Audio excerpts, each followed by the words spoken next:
Hello, my name is Bjorn Westgard. I am faculty at the University of Minnesota, and I work at Regions Hospital, Health Partners Institute, and Hennepin Health.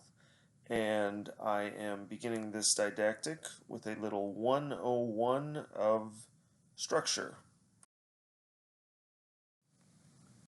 The emergency department is a great place to begin thinking about structure because I think all of us who work there quickly realize the degree to which social factors come into play in nearly every presentation that we see.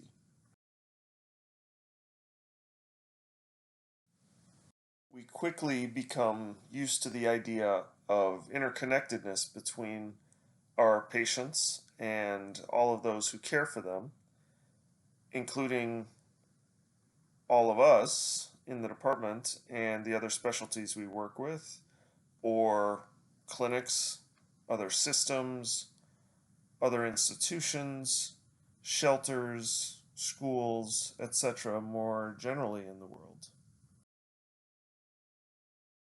And that idea of interconnectedness is something we are used to more generally in the world as we think about the connections between our ecosystem and all of the social systems in the human world that we inhabit, including the political, economic, and social elements that are continuously interacting. And as we think about the specifics of our patients' lives or even our own, it becomes clear very quickly that there are many factors, societal patterns, systems that come into play and determine the often inequitable distribution of health and illness in our society. And it's the sum total of those factors that we are calling structure. Many of us will have learned in school about the people who we were told were the grand thinkers of structure, but it's important to realize the diversity of individuals who have thought about structure and tried to use this idea to engage with the world in ways to make it better. And I think it is that latter body of thought that really drives the use of structure in structural competency and can make structural competency useful for emergency medicine. So, as we think about structural competency in emergency medicine, it is useful to think about some of the ideas that have come before and led us to this point. Many of us are familiar with the idea of cultural competency, an idea that came about, let's say, in the 80s and 90s as those of us in the House of Medicine and elsewhere began to comprehend just to what degree different cultural influences come together in the clinical encounter. The goal of cultural competency is to help us develop a mutual understanding about concepts of health and illness in patients who are different from us. And in practice, we do this routinely. We use interpreters, and I think most of us try to have deference to the background of the patients who are in front of us and the fact that language and behavior from different cultural backgrounds may influence health and illness. The problem with cultural competency is that often the idea of a culture or particular aspects of a culture can lead to treating it as culture in a box, a list of characteristics that can easily become stereotypes and even limit our understanding of those folks who are in front of us.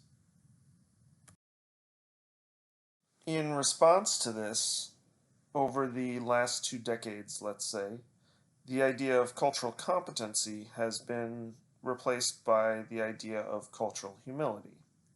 And this is sort of cultural competence tempered by a more humble approach, taking some degree of cultural competence simply as a starting point.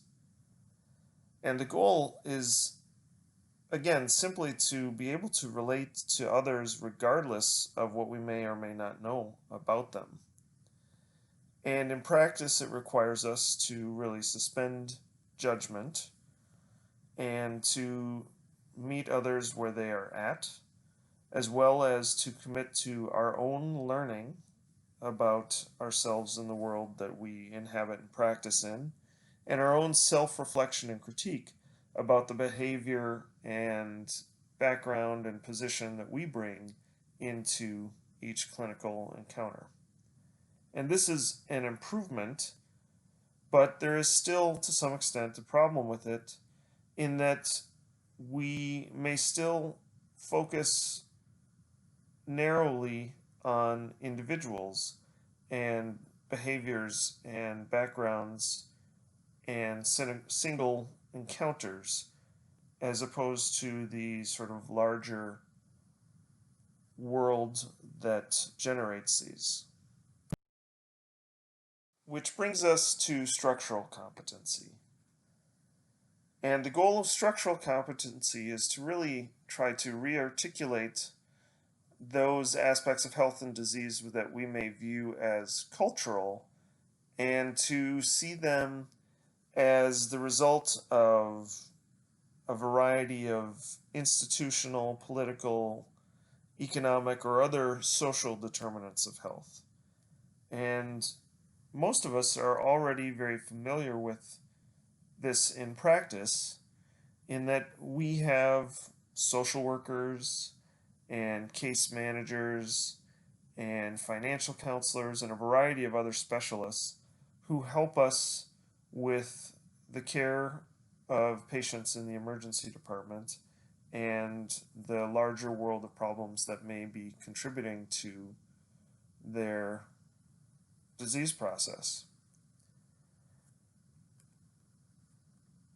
The problem and promise of structural competency lies in the idea that the solutions to many of the elements of health and disease that we see coming through the doors of the emergency department often lie elsewhere outside of the clinical setting. And I think this is an idea that others will discuss at other points in this didactic. As we think about a case using a structurally competent approach, we may begin with a patient who is in our emergency department after having been found down and brought in.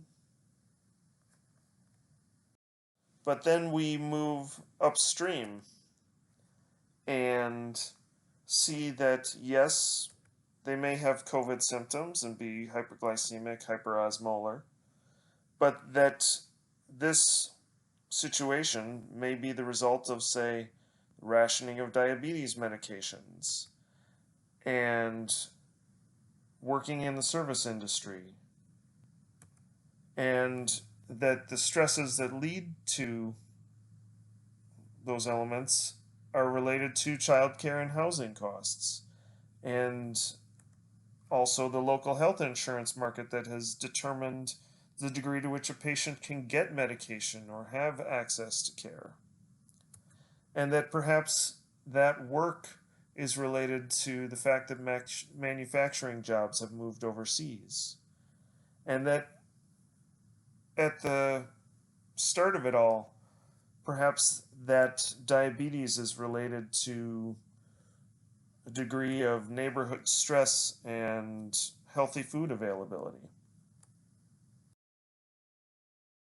Thinking about these seemingly extra clinical factors may make us wonder what we can do, but it is important to realize that there are new bodies of complex evidence being developed by, for example, systems science that help us point to and identify the variety of processes and really to determine the relative importance of them in, say, health disparities. Structural competency and that research point to different action points where we can intervene, whether they be with patients or their larger family, friends, and social networks, or other areas of our department, our hospitals, or our community and the institutions there, or even government. And they suggest a variety of activities that we can engage in and leverage at each of those action points. Thank you very much. I hope you enjoy the rest of this didactic. Here are a few references. A brief look at structural racism. If we are to understand structural racism, we have to stop and ask ourselves, what in fact is racism?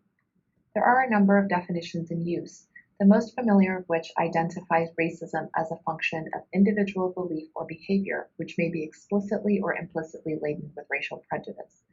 Although these are useful definitions in certain contexts, they do not explain the ways in which racism is built into our very society, and the ways that it systematically excludes people of color, and especially Black people, from advantages and opportunities in the youth. Therefore, to understand structural racism, we have to understand racism as a system that unequally distributes opportunities based on socially ascribed categories such as race. A critical component of structural racism is that its effects can exist in the absence of individual actors who are themselves explicitly racially prejudiced. It's important to understand this view of racism isn't personal, it's societal, and it's institutional. To better understand what it means for a society or institution rather than a person to be racist, it's useful to have a concrete example.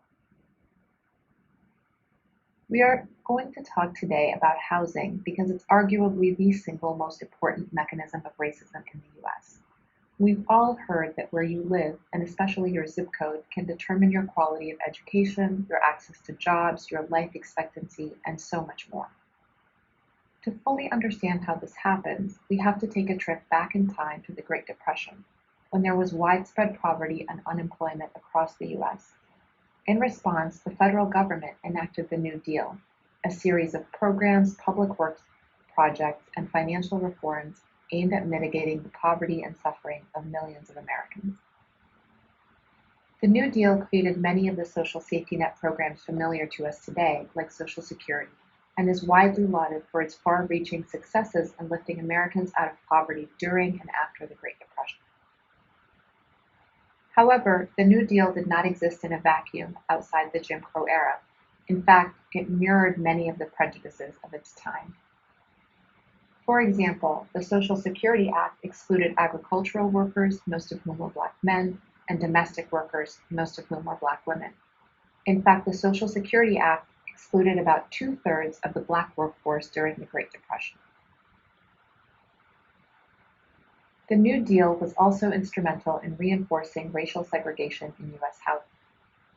During the Great Depression, housing became a problem of national interest because skyrocketing numbers of unemployed and underemployed people were unable to afford private housing. Shantytowns and homeless encampments sprang up across the US. In response, the federal government enacted the National Housing Act of 1934, which allowed the federal government to back home mortgages and to make home ownership more affordable. In order to decide which mortgages were the best investments, determined by home values and reliability of borrowers, the federal government established the Homeowners Loan Corporation, or HOLC. The HOLC created residential security maps to identify neighborhoods desirable for lending and to map neighborhoods with borrowers at the highest risk of defaulting on their mortgages. The maps were color-coded and based on the race and class of the neighborhood's inhabitants. Green meant best area, best people, usually businessmen and their families. Blue meant white-collar workers. Yellow meant a declining area or one with working class families, and red meant hazardous or detrimental, meaning the neighborhood was occupied by foreign-born immigrants, low-class whites, or, most commonly, Black people. This is where the term redlining comes from. It's worth noting here that there is no evidence to actually indicate a relationship between the HOLC's maps and the risk of mortgage default, but this did have a powerful and lasting impact on the US housing market and US society more generally. For example, the Federal Housing Administration refused to insure mortgages in Black or integrating neighborhoods. In fact, its underwriting manual specified, if a neighborhood is to retain stability, it is necessary that properties shall continue to be occupied by the same social and racial classes. As a result, the FHA directly engineered segregated housing patterns and the underdevelopment of Black neighborhoods and urban centers that are with us today. As part of the civil rights movement, redlining was officially banned in 1968 with the passage of the Fair Housing Act, but by then it was too little too late. Between 1934 and 1962, 98% of federally backed mortgages went to white homebuyers. The value of residential property surged in white neighborhoods and was simultaneously devalued in Black neighborhoods. In this time, housing became the primary mechanism for financial stability, wealth accumulation, and intergenerational wealth transfer in the US. In fact, it remains so today. In 2016, the Brookings Institute reported that the net worth of a typical white family was $171,000, which is nearly 10 times that of a Black family, whose average net worth was just over $17,000. During this time, Black and other minority communities faced financial barriers to integration and were priced out of white neighborhoods, not to mention the physical brutality and many other indignities they faced in fighting against segregation and for racial equality. It's worth considering the ways the effects of redlining continue in our society today. As a direct result of redlining and the undervaluation of Black-owned property, there was systemic disinvestment in Black neighborhoods. The loss of asset value led to a dwindling tax base in Black neighborhoods, which resulted in declining tax-funded services such as transportation and education. It's worth also remembering that property values are linked to the quality of schools. The better the schools, the higher the property values, leading to a feedback loop of housing and education that benefits white children and seriously disadvantages Black families and their children. A lack of access to these resources continues over a lifetime. Access to public schooling determines access to higher education and higher paying jobs and other opportunities for social advancement. To give an idea of the continued impact of racial segregation, if we look at the HOLC's redlined maps and compare them with existing maps, we find that not much has changed. To illustrate, let's look at maps of Macon, Georgia. The map on the right shows that today, 91% of redlined neighborhoods are inhabited by mostly minorities. The map on the left shows that 73% of such neighborhoods remain low to moderate income. In contrast, Macon neighborhoods deemed best in the 1930s, signified by the green color, are still middle to upper income and are overwhelmingly inhabited by whites. Although this example is from Macon, Georgia, we see the same patterns throughout the US, in the North and in the South. Another continuing effect of redlining is that the majority of Black and Latinx households are renters today. Since the 1990s, the cost of rent and utilities has increased at a faster rate than household incomes. At the same time, only 25% of low-income renters have received assistance for their housing needs. In 2017, over 50% of Black and Latinx households were cost-burdened or paid more than 30% of their gross income for housing, including utilities and maintenance expenses, compared with nearly 20% of white households. This rent-income gap, along with the failure of public assistance to bridge the gap, has made Black and Latinx families especially vulnerable to eviction and its consequences, including homelessness, hunger, and depression, among many others. This year, the COVID-19 pandemic has exposed and deepened the existing racial and economic inequalities in the United States. Because of the pre-existing housing, employment, and economic inequalities in the United States, the COVID-19 Eviction Defense Project estimates that 19 to 23 million, or 1 in 5 of the 110 million Americans will live in renter households are at risk of eviction by September 30th, 2020. The threat of eviction is not distributed evenly. Black and Latinx people, particularly mothers and their children, are the most likely to experience eviction. Other groups who suffer from high rates of eviction include people who are disabled, those who are formerly incarcerated, and those who are undocumented. This vulnerability to eviction and its consequences are not random. In fact, housing is only one example of the many ways that structural racism manifests and continues in the United States today. Let's take a look at how structural racism affects medicine. As the word structure suggests, it is part of the fabric of our daily lives and affects our work in medicine. The institution of racism and their foundations have an indelible grip on science and medicine. Why is it that race is often the elephant in the room? Whenever someone brings up race, people get nervous. By nature, as physicians and advanced practice providers, we think of ourselves as being scientific and using only science. Racism cannot possibly exist in medicine. After all, there is so much science available, and we only use science, correct? Well, perhaps not so. Dr. Salhi gave this definition of racism. She uses the word institutional. This includes the institution called medicine. Racism is a system of structuring opportunity and assigning value based on phenotype, that is race, that unfairly disadvantages some individuals and communities, unfairly advantages other individuals and communities, and undermines the realization of the full potential of the whole society through the waste of human resources. So, how does structural racism manifest in health and medicine? Dr. Salhi went into great detail about housing inequities. This alone has a great effect on health and healthcare. Here is a fairly comprehensive, but certainly not all-inclusive, list of some of the effects of racism and healthcare.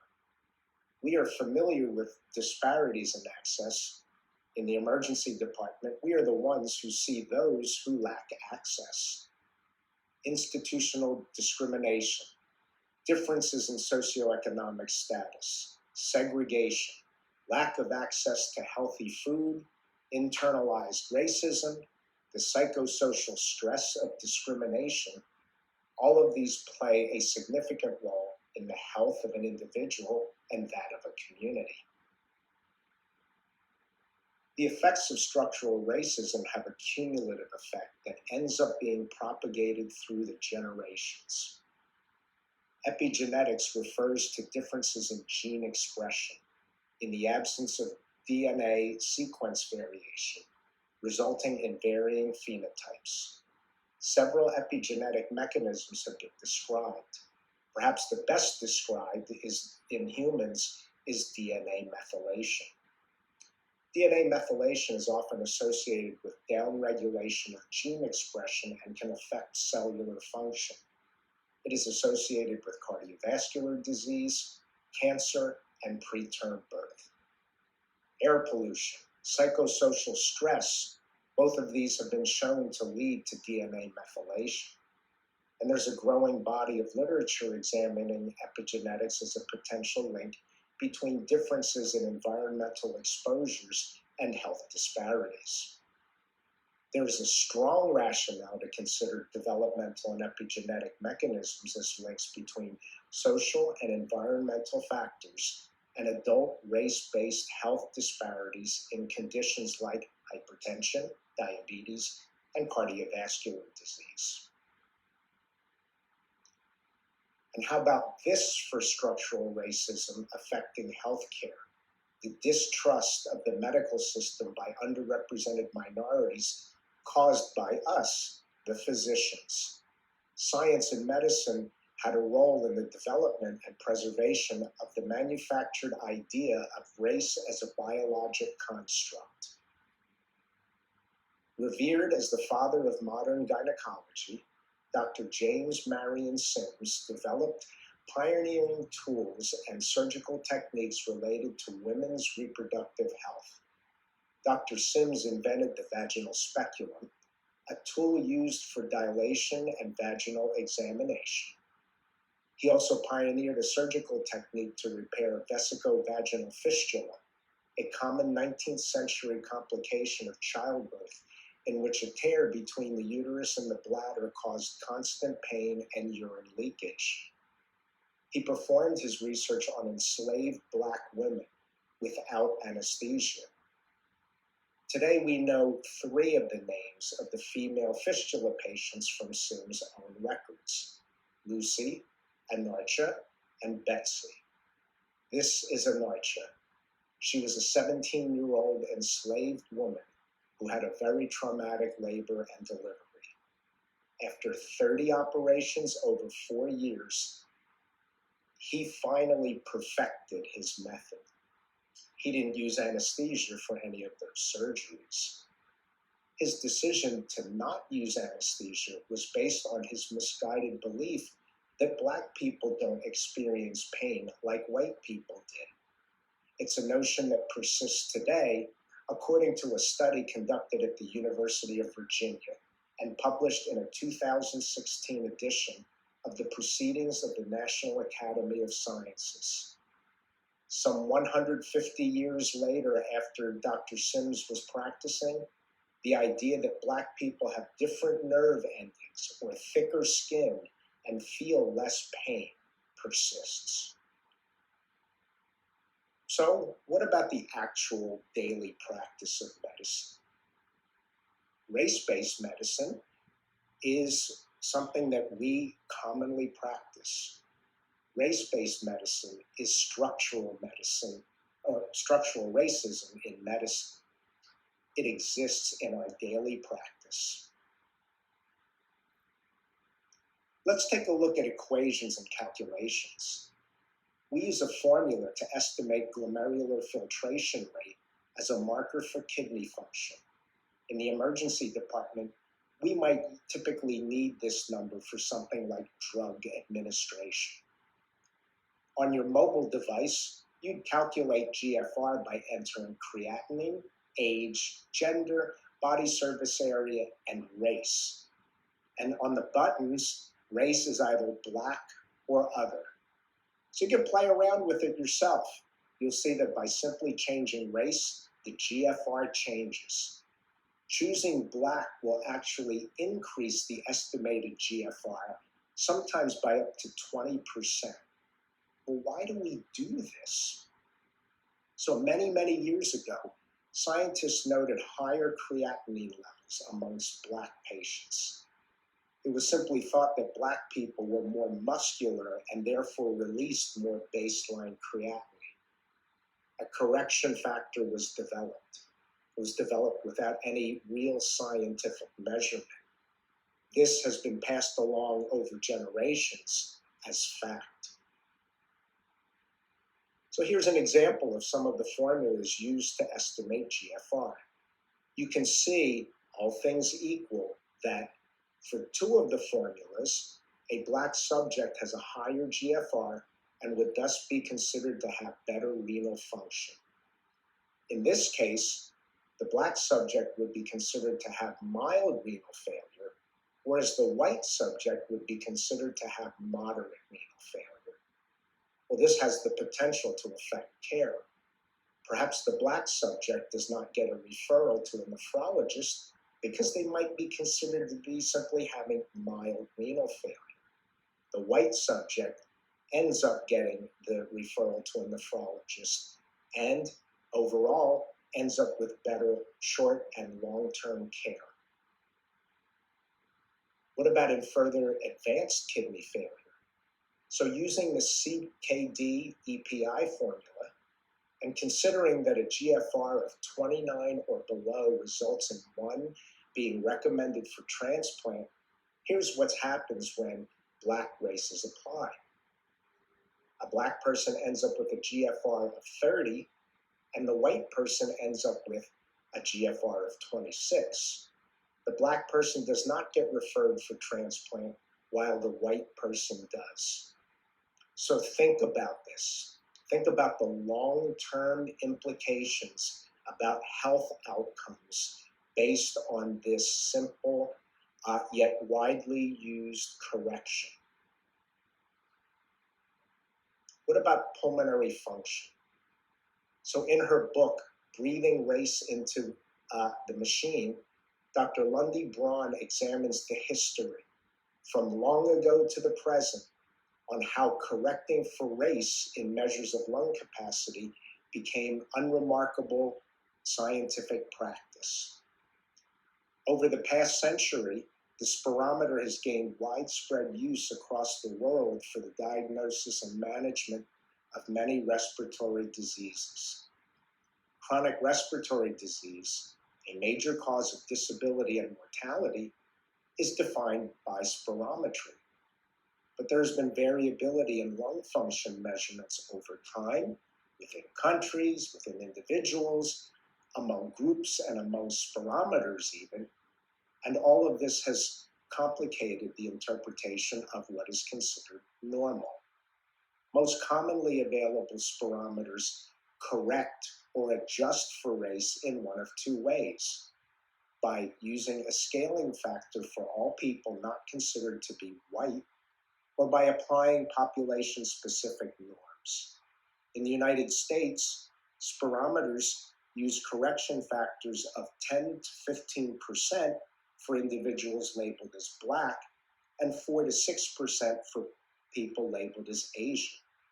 But where does this come from? What is the history of this practice? In an extensive literature review, Dr. Braun et al. Found that most of the studies over the years made statements about non-white ethnic groups having lower lung capacity. Studies simply state non-white racial and ethnic groups have lower lung capacity. There were no scientific studies cited that investigated the reasons. For the most part, it was simply assumed and passed along as fact. Additionally, there were no strict definitions of race.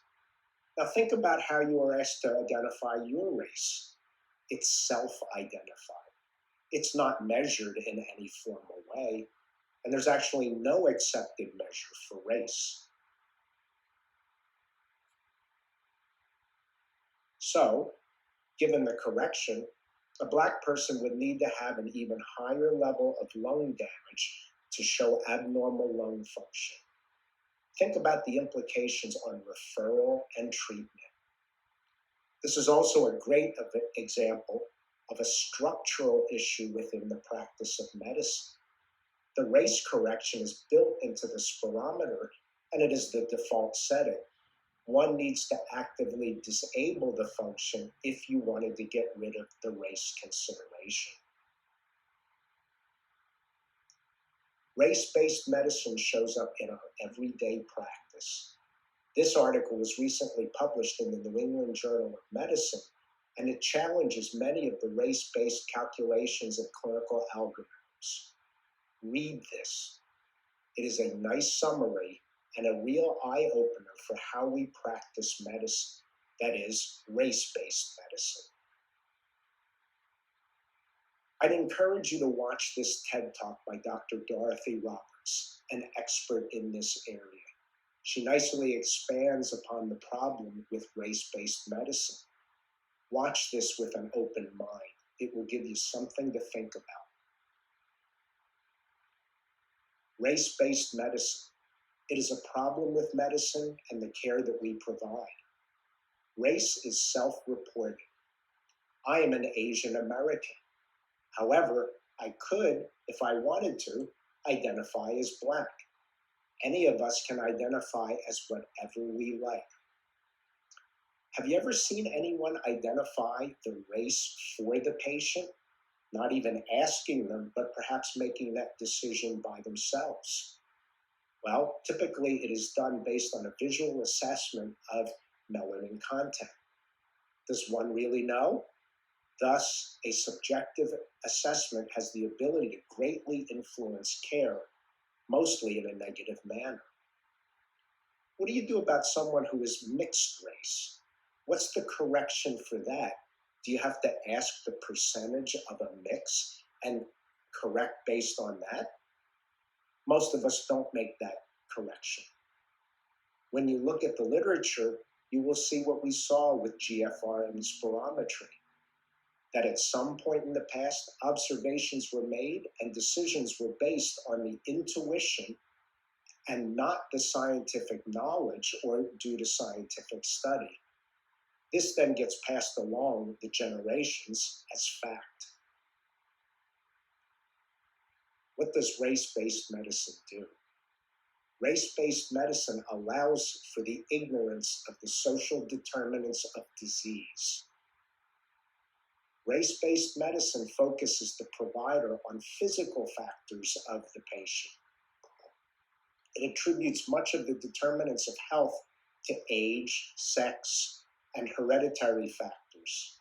It attributes findings, the disease and the process of the disease to something about the patient's body alone. In reality, age, sex, and hereditary factors, the biologic components, represents perhaps 20% of a patient's health status. The bulk of the factors are social, economic, and environmental. That's 80%. In Dahlgren's and Whitehead's model of the determinants of health, personal characteristics such as age, sex, genetic, and biologic factors occupy the core. These factors are highly significant for health, yet they are largely seen as beyond the reach and influence of public health improvement strategies, policies, and practices.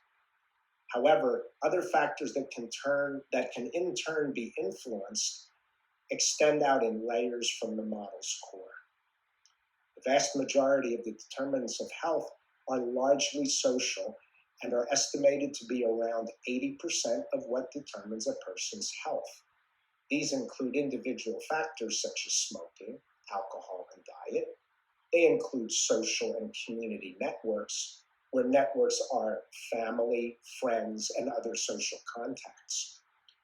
Social and community networks are a protective factor in terms of health. And although it may risk stating the obvious, it is the quality rather than the quantity of relationships that matter. Living and working conditions include access to and opportunities in relation to, for example, education, training and employment, health, welfare services, housing, public transportation, and amenities. It also includes facilities like running water and sanitation, and having access to essential goods like food, clothing, and fuel. The outermost layer, general socioeconomic, cultural, and environmental conditions, well, this represents social, cultural, economic, and environmental factors that impact on health and well-being and include, for example, wages, disposable income, availability of work, taxation, and prices of fuel, transport, food, and clothing.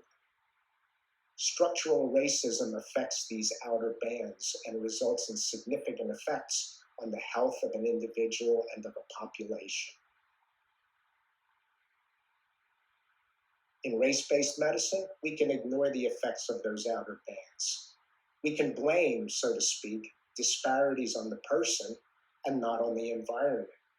We can ignore the painful reminders of structural injustice to underrepresented groups. In race-based medicine, remember, this is a form of structural racism within medicine.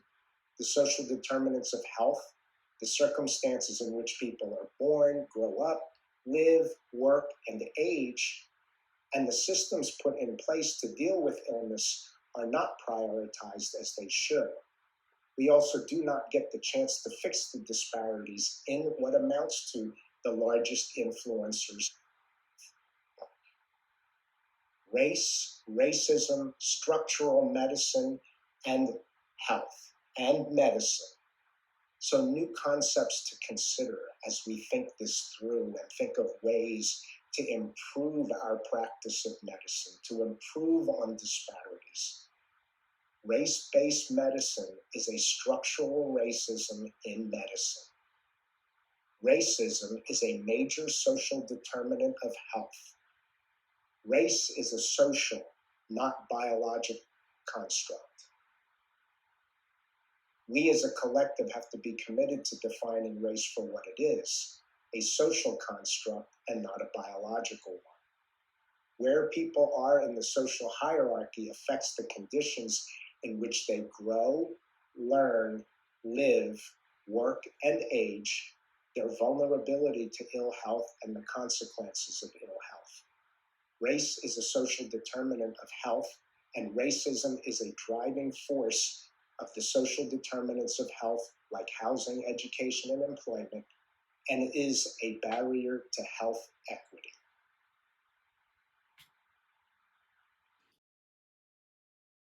In this final section, we will reinforce the concepts of cultural competency versus structural competency and provide various resources for you to explore the concepts around structural competency on your own. One way to think of cultural competency is that it is a subset or outgrowth from structural competency. In other words, structural competency is really more of a macro concept, and then your cultural competency is closer to a micro concept.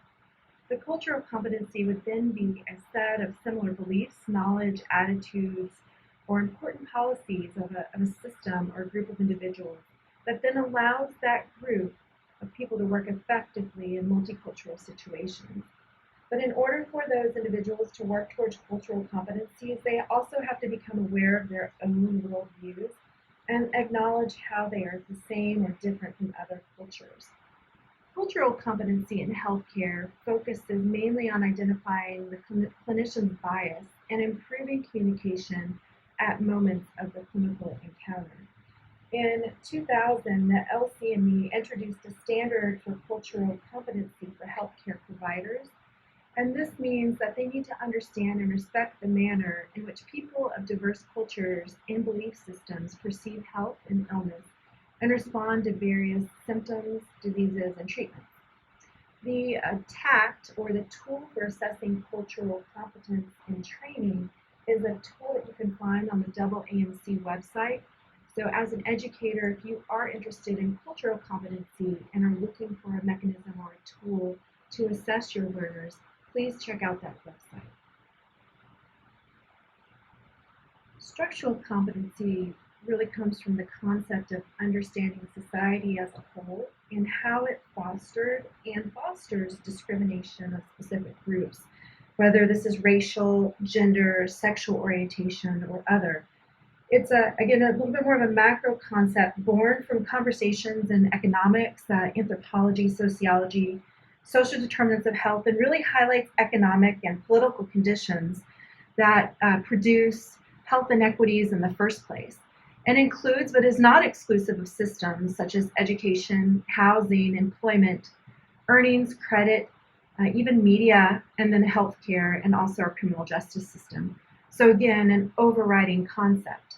Structural competency in healthcare really calls us as providers and students to recognize how our institutions and markets and healthcare delivery systems as a whole shapes the presentations and mobilizes us as providers to work towards correcting health and wealth inequities that we see in our patients.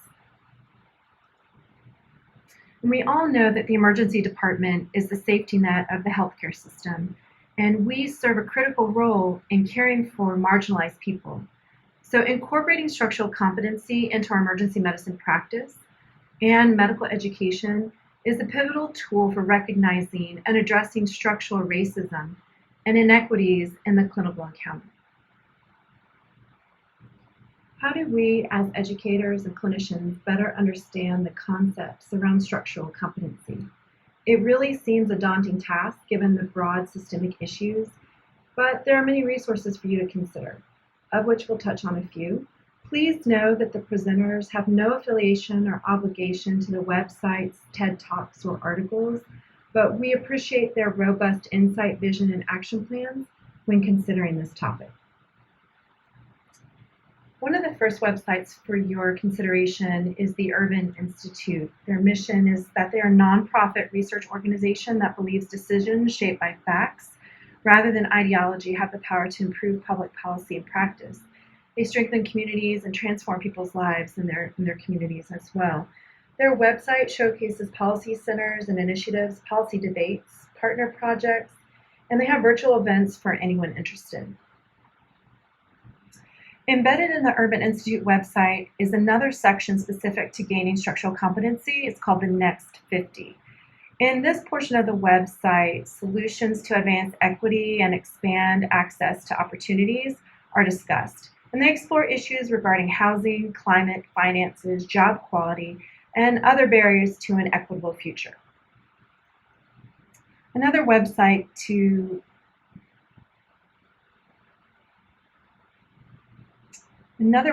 for your consideration is the organization called Living Cities. It was founded in 1991 and is a collaborative of the world's largest foundations and financial institutions. They foster transformational relationships across sectors to connect people who are willing to work on racial income and wealth gaps. In 2007, they addressed many of these interrelated systems, such as education, transit access, workforce development, and how these areas impact people's lives economically as well. There are many outstanding TED Talks on racial bias and inequity that touch on cultural and structural competencies. Here are a few that stand out and may be found online or through the anti-racism link at the bottom of the slide. Dr. Westgard in the first lecture has an excellent reference slide that showcases many articles on health disparities, structural competency, intervention, social determinants of health. I will highlight the most recent MedEd portal entry for educators that looks at residents and interprofessional teams on the structural factors that produce health disparities. However, all of these articles are outstanding, and please take a look at them to see if it might help you in your search for further information on structural competency. Many national organizations are becoming aware of structural competency. This includes the AAMC, SAM, and the APA, American Psychiatric Association. For more information on social emergency medicine, population health, and social determinants of health, please visit the SAM website, and we are definitely looking for new members and would love to see you active in the organization.